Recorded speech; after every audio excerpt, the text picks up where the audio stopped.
Hello, welcome to Tales from the Bridge. My name is Tristan, and this is our book club episode, and we are talking about Service Model by Adrian Tchaikovsky. My name's Sam, and we'll also be talking a little bit about what we've been reading and watching. And my name is Kevin, and we're going to talk a little bit about some science fiction, science fact. And I am James, and as always, if you like what you hear on the podcast, please don't forget to subscribe, follow, leave a review, check out our social media links. We'd love to hear from you. All right, let's make our way over to the bridge.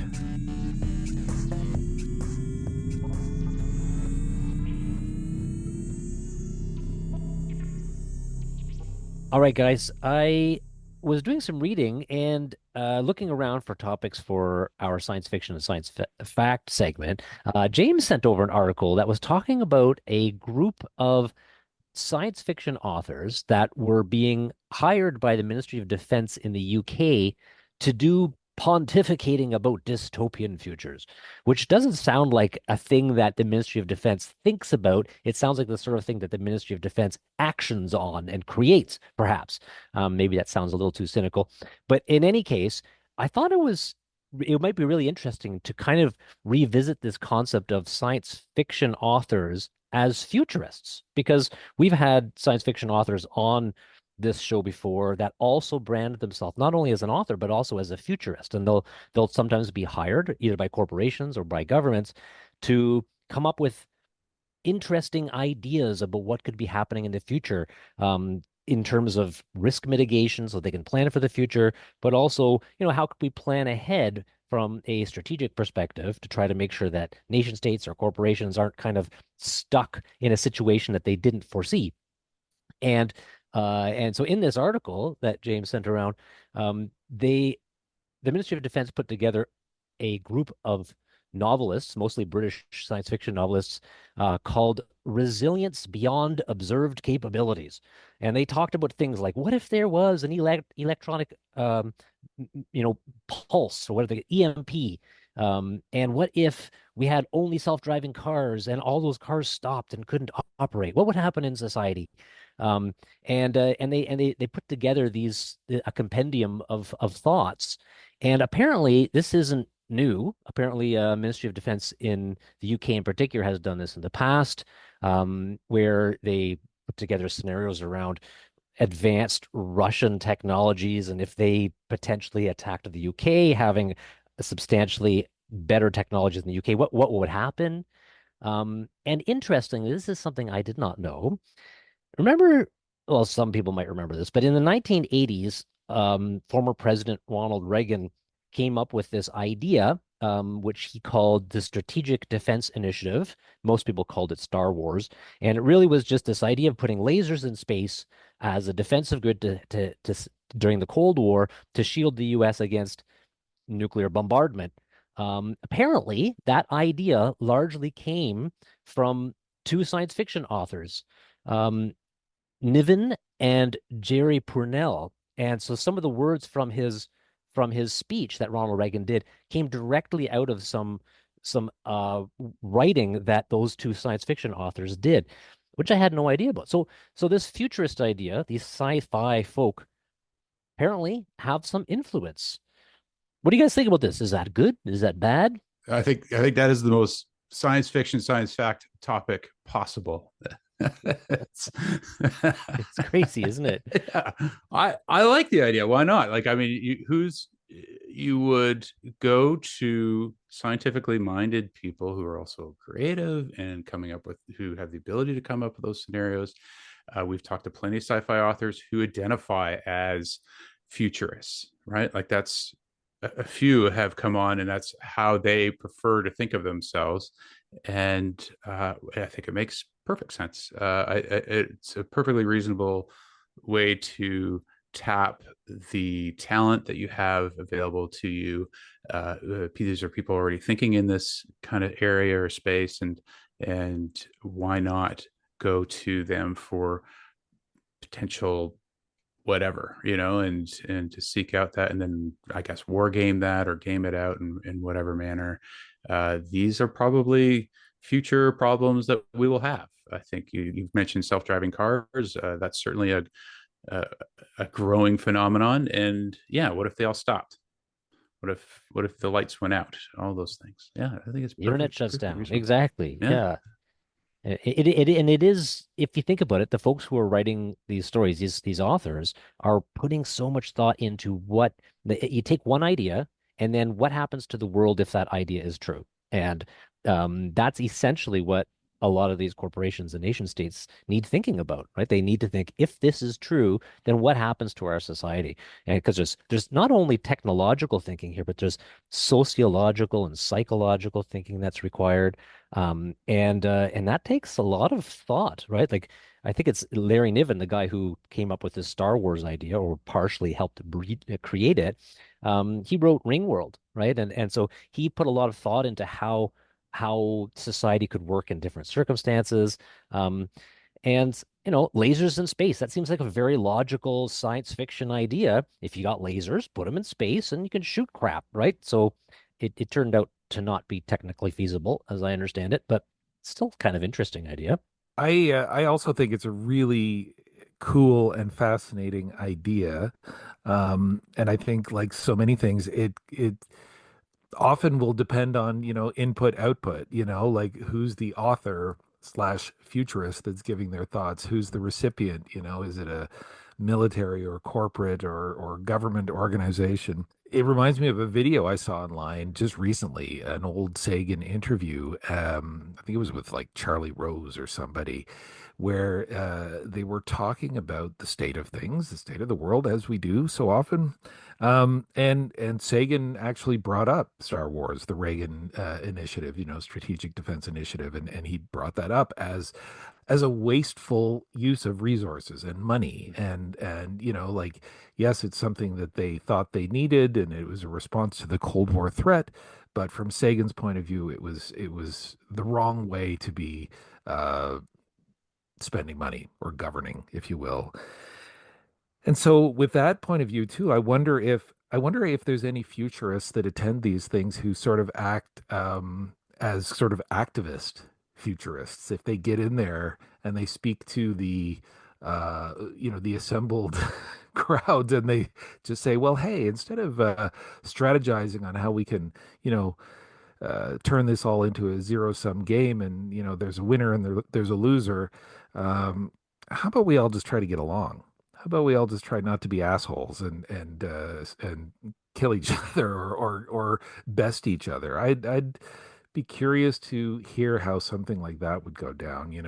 If rather than strategy and aggression, if you know empathy and compassion were maybe the strategies. I don't know. Now, it must be said that Larry Niven and Jerry Pournelle, who were part of that working group that were talking about Star Wars, like the Strategic Defense Initiative, were both quite right-wing authors. And so I think that they probably had the ear of Ronald Reagan at that time because of that political affiliation. And so maybe there was more, it maybe he trusted their word a bit more. That would be my guess. Like, certainly Heinlein was known to be quite right wing, and I feel like the politics for various science fiction authors would also lend them to be more credible with different politicians. If you listen to the types of science fiction authors that Elon Musk really likes these days, I would be intrigued to. I suspect that a lot of them are aligned with his own ideologies too. Well, he speaking of Musk, he's big into Ian M. Banks, which is a shocker because Ian M. Banks was a raging socialist, right? True. I don't How know. much do you want to bet that Star Wars, the Strategic Defense Initiative, comes back under Trump? I'll Yeah. bet you that there's like, let's call it a Excellent chance. 40% chance. And somehow Palpatine survived. Yeah. Yeah. Echoes reality. I've been reading up a storm. Let me tell you, I have been actually listening and a little bit of reading, but I've been meaning to read Hyperion by Dan Simmons for a very long time, and I finally did. This is the 1989 science fiction book, and it was one of those books that had so many different sci-fi tropes that we see frequently in authors today, that I now think a lot of these may have come from Hyperion. For example, they had Farcaster portals, which is very similar to Peter F. Hamilton's portal systems that he tends to put in a lot of his books. And it was almost like he had written a series of short stories that he squished together under the guise of a group of whatever travelers who are going on a pilgrimage, and the only thing that drew them together was the fact that they were going on this pilgrimage, but they're completely different people, and they all had unbelievably different experiences on this same planet. And the world building in this book I thought was excellent. If you've not read Hyperion before by Dan Simmons, I highly recommend it. It's aged fairly well. And so many great ideas in it. I'm reading some fantasy, as I'm wont to do from time to time. But I was recommended the book The Spear Cuts Through Water by Simon Jimenez. And so far it's unlike anything that I've read before. It's contemporary. The perspective changes very abruptly between the characters in the book and the things that they're talking about or the people that they're talking about. So suddenly the character will be doing something or talking about something, maybe talking about a person who got in a car crash last week, and suddenly the perspective will shift to the person who was in that car crash, but only for a sentence or two, and then it goes back. So it can be quite disjointed, but it's very unique and it's very good. It's very entertaining. That sounds cool. I'm going to pick up Hyperion as well too. That sounds like a great read. I have not been as prolific as you, as usual, but I have read a couple of things over the last little while since we've last been together. The first one's a novel that is kind of heavy on the science, and well, it's equal on the fiction, but it was the winner of the Booker Prize recently, and I don't know if you guys have heard of this one. It's called Orbital by Samantha Harvey, and it won the Booker Prize recently. And it's basically a day in the life of six international space station astronauts. So it's not our typical sci-fi kind of story. There's no aliens, no lasers, pew pew, but it's a really interesting book. It's very non-traditional. The plot is very I don't even know if there is a plot, to be honest with you. I just finished it recently, and it's very observational, as you might expect, from a story set on a platform built for observation. But there's long passages about the world as it churns underneath the station, and the beauty, and how fast it moves, and how fragile it looks, but how really it's not. There's little glimpses into the lives of the astronauts, and reflections on the lives of the people that they've left behind on Earth and what they're doing. And it's interesting. And I'm just looking at the Wikipedia page for the book now, and there's one passage that just says, in an interview, Harvey stated that her goal was to write the novel as a, quote, space pastoral, focusing on realism and the beauty of space rather than the speculative nature of science fiction. And I think she really succeeded with that. It's not your typical science fiction, sci-fi, but it's a really interesting book. I think it's worth having a look and experiencing some of the poetry that's in it. Not literal, but there is poetry in this book for sure. I read The Galaxy and the Ground Within, which is Becky Chambers' novel. This is part of the Wayfarers series. So The Long Way to a Small Angry Planet, A Closed Common Orbit, and Record of a Spaceborne Few are all part of this. And this is sort of like cozy sci-fi. We've talked about cozy fantasy on the show before, and I would label this as cozy sci-fi. And it's a lovely read. It's basically a truck stop on a planet that, for spaceships, and you've got four different species trying to get along as they get stuck due to a technical malfunction, having to stay together. And it's a great way to talk about coming from putting people from different backgrounds and belief systems together in one place, and how they find bridges to get along. And certainly feels very relevant given what's happening to our neighbors to the south, and certainly what we've been seeing here in Canada. So it was a lovely read, and I really enjoyed it. I would definitely recommend. I'm a big fan of Becky Chambers, so hopefully we can have a conversation with her at some point. That'd be pretty great.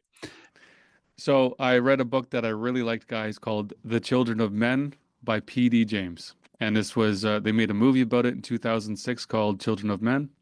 And I love this book so much. I didn't think I was going to like it too much. I read it because I thought I just kind of had to get it out of the way because I enjoyed the movie. But no, I love this book. I thought it was so much better than the movie.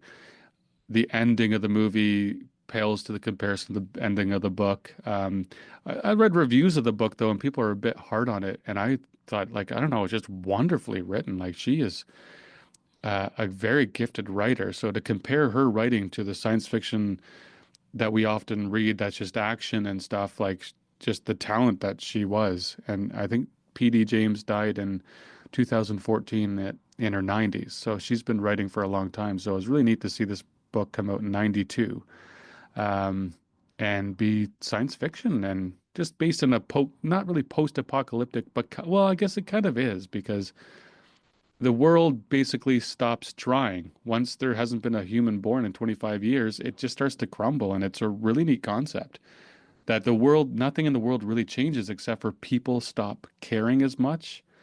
And the governments start to try and take more control while they can. It's kind of a grab all. But what a great book. So I highly recommend that. So this month, we all read Service Model by Adrian Tchaikovsky. This was a 2004 book. It actually only came out in June, and I've heard a bit of buzz about it online. And Adrian Tchaikovsky is one of these authors where when you read a book of his, you don't know what you're going to get because his narrative style really changes depending on how he's feeling, or I don't actually know what entirely.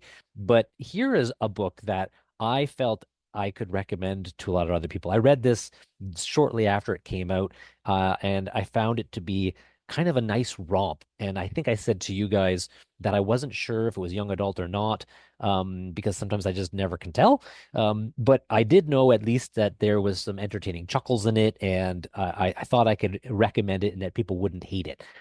So, with that said, I would love to hear what you guys think of Service Model by Adrian Tchaikovsky. I know you all finished it, so let's see what you guys think. I enjoyed this. I thought this was a very fun book to visit. It kind of we read this around the same time that we were watching or at least talking about Cocoon, and I remember thinking that Cocoon was one of the cutest movies ever made. Something really endearing about that. And I found that with this also. I found this to be a rather cute story, especially for a story that's based after the apocalypse and after the human race has dwindled and there are mostly just robots left. You would think that it's a dark, dark place, and I understand that the setting probably is, but I thought it was a light read and it was fun. And the childlike personality of Charles was fantastic. I'm not too sure about the ending. I get that there was a god. He meets God. Spoiler here, sorry. And it's a big computer. It's not going to spoil really everything, but he meets some really great characters. Oh, shoot. Who's the character that he meets? The That's really Wonk. the Wonk. And yeah. So he meets the Wonk, and the Wonk obviously knows more than Charles does. The Wonk even changes his name from Charles to Charles. And Charles is just this childlike character that's trying to figure out why he killed his master at the very beginning of the book. And the ending wraps everything up nicely. It was fun. I wasn't super excited to get back to it every time. I did listen to this, so I'm going to let you guys talk more about the narration. And Adrian did a great job. He did it himself. But I wasn't super excited to know what was next because you can kind of guess or at least go along with it. So I wasn't blown away, but I had a lot of fun. I enjoyed it. I don't think it's young adult, but I also think it's suitable for young adults. So or maybe it is. I have a hard time telling as well, but I enjoyed it. Thought it was a lot of fun, and it had some great themes. maybe repetitive when it comes to AI and robots and the apocalypse and what's going to destroy humans. And of course, you're going to anthropomorphize all of these robots, which is good and bad, I think. But yeah, fun book. And Adrian did it himself, the narration for the audiobook. So that's really cool. I'm happy to hear his voice, and he knew what he wanted and he did it himself. So yeah, overall great pick and really enjoyed it. This is my first Adrian Tchaikovsky book, and I listened to it as well. And I will agree. I actually thought Adrian, knowing he was the author, as well, did a phenomenal read. I thought his delivery and cadence, and clearly, like you said, he knew what he wanted, was really spot on. And he brought the Englishisms to the fore that certainly added a lot to, I think, the main character, and the story itself. I struggled a bit with this one, though. I have to admit, I had a little, and maybe it was the listening as opposed to the reading, but it was a bit of a weird split personality read for me in a way, because at once I could recognize how well it was written, how intelligently the book was written, and cleverly it was written, and there were plenty of references and notes and things, probably a million and one that I missed. I caught one reference to Jawas, I think. If anyone catches that one, you heard it here first. But I had a hard time embracing this book. I have to admit, there was something that just didn't adhere, didn't plug in, if you will. And I don't know whether it was maybe it's the human in me coming out, but when I sort of felt like that we were at the apocalypse and it was only robots, I think something kind of switched off inside, and I didn't really care. That's the only thing I can chalk this up to, in a weird way, even though they are anthropomorphized and very human-like in their foibles. Yeah, I almost, I kind of like everything, so I'm a little surprised in this one. Again, split though, because I can certainly see how smart and clever, and the language, the turns of phrase were all really great, but for whatever reason, it just didn't. It just didn't gel for me. But certainly glad to have read it, because it was an interesting read, interesting experience, and again, I think Adrian's a very gifted reader as well too. But yeah, it just sort of left me with like, okay, that was sort of how I felt. But That's fair. anyway, That's a fair yeah. assessment, I think. I think we're all kind of aligned on this one. I think I listened to this one, and it was a reminder that although all books are created to be read, not all books are created to be listened to. And I think this is one of them. I think Adrian did a great job of narrating, but the content itself didn't really lend itself to listening, because it's essentially narrated by a computer encountering errors. And so when you're listening, you're trapped, right? There's no opportunity to skim through these parts. And so in the audio, for me, this became a bit tedious as as as the the robot that goes through every potential solution to the error, and is denied and denied and denied. And it is a little bit like listening to the phone book being narrated to you at certain points. And so if you were to read this, which is what I recommend, then you get to skim that. You like get the joke, and it's kind of funny, but you also have that option, which I think 90% of people would take, and they would just zip on through to where the story picks up again. And because of that, a lot of the comedic elements, I think, get lost in the audible version, and versus perhaps reading it would have been more enjoyable. All told, though, it is undeniably a clever book. I recommend it as a read again. I think it's an undeniably clever read, a cute story, as Tristan mentioned. Like I totally agree with that as well. But yeah, just a reminder for me that Audible is a great platform for selected books, and like the Bobiverse, which was purpose built virtually for Audible, right? Like this just wasn't a quite great fit for the Audible format. And I think, and that's really distracted me from enjoying the book as much as I probably might have, just having a fun read on a Sunday afternoon to kind of burn through. All in all, a good pick, and not a slight against Adrian's narration. I thought he did a great job of narrating it, but the content itself just didn't lend itself to the format that I took it on. And so I know I should have been talking more about the story in the book, but it was really hard for me to get into it.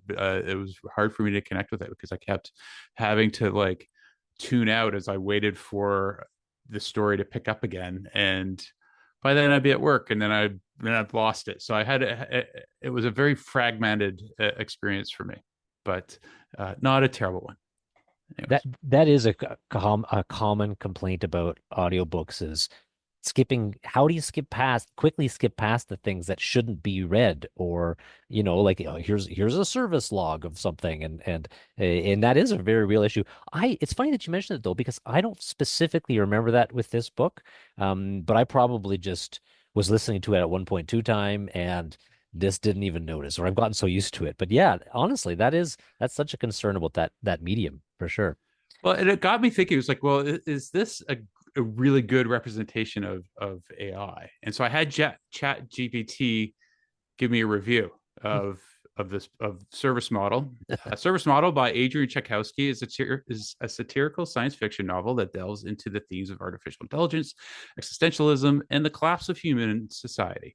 The story follows Charles, a robotic valet who, after inadvertently murdering his master, embarks on a journey of self-discovery in a world where humans have become increasingly dependent on artificial labor.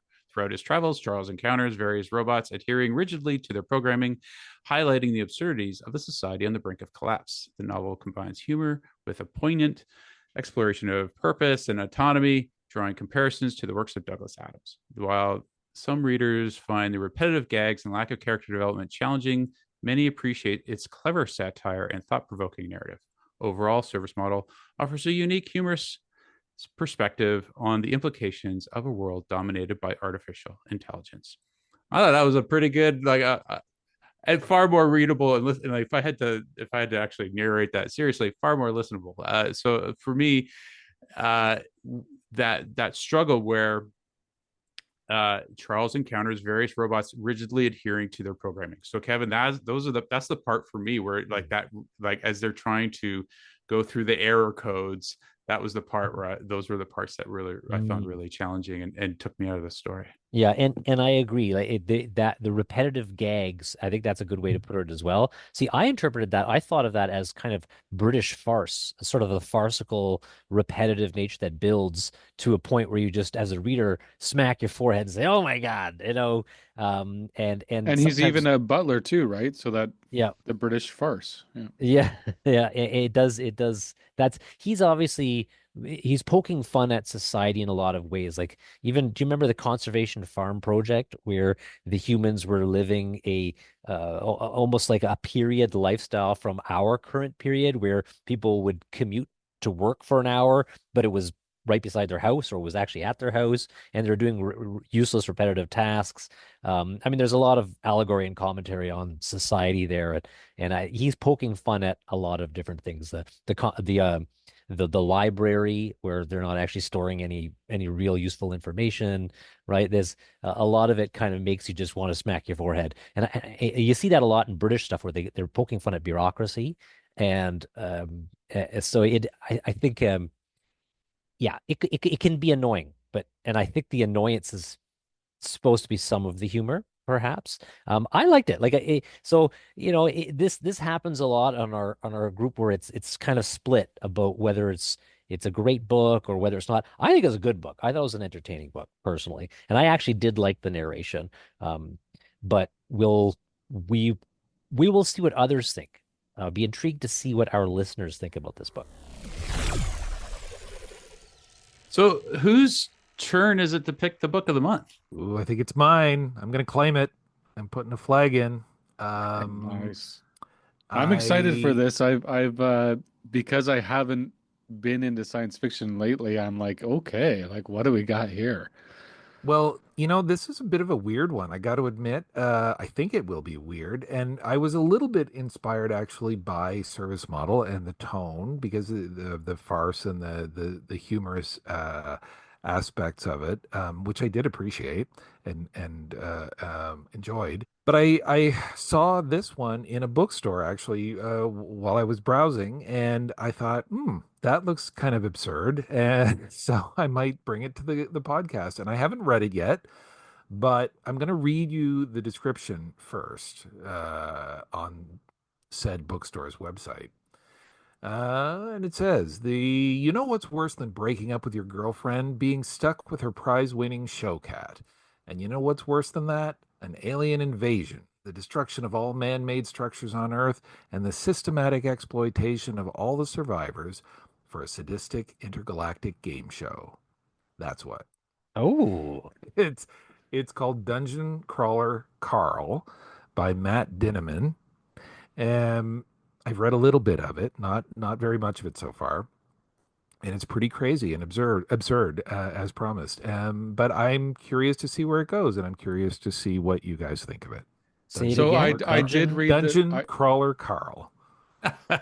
I did read this description because I heard so many people on a social media group talking about this. This is a book series, Yeah. and that's the first one. I heard so many people mentioning this so many times, and it was all like there's always so many comments because people love talking about it.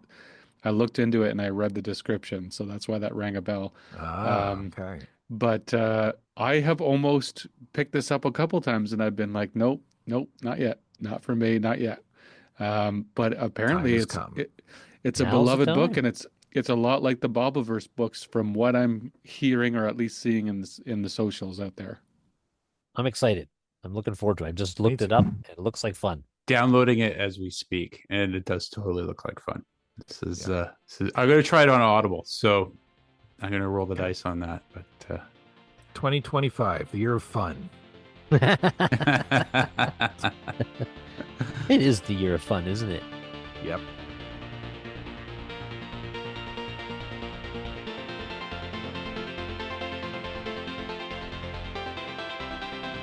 Thank you so much for joining us.